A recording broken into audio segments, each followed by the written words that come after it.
So I thought about something in terms of architecture, and that is that there's no such thing as gathering too much sun.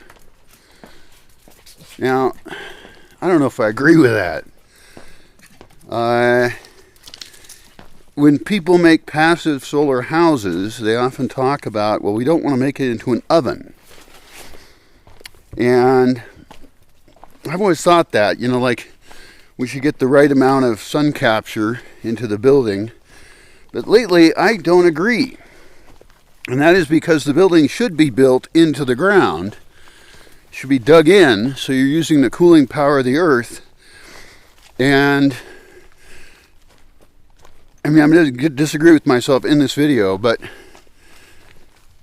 we want, in some cases, to suck in as much heat as possible to make a room as hot as possible, heating up a thermal mass, and that way that room is still comfortable even in the nighttime. Now, what really has to happen is some architectural experimentation, which we can do in a more intelligent rather than a dumb way. That's fine, but and certainly if we're talking about plants, because we're talking about the outside of the building essentially being a greenhouse, and also channeling sunlight deep within the building as far as possible, we could always retrofit and put a wall to keep sun out. We can always reduce sun, but we don't know what's going to happen with climate. And it's possible it could get much colder, or it could get much hotter. We don't know. But as long as we built deep into the ground to have very protected areas, then I can imagine that certain spaces we can make them as hot as we can. We can make them oven hot. So hot you can't even go into it.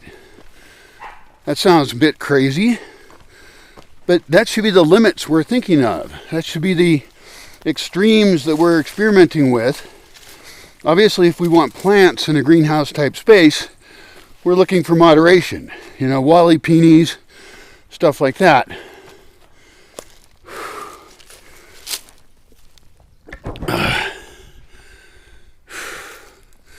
Fuck.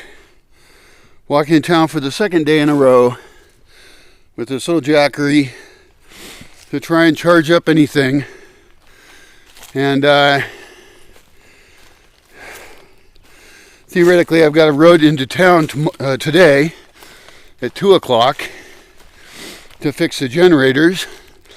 And a friend has just sent me a note that there's a solar guy in a nearby town that I could probably get advice from on some really simple advice I need of what batteries to buy for my existing system. It's a really simple question.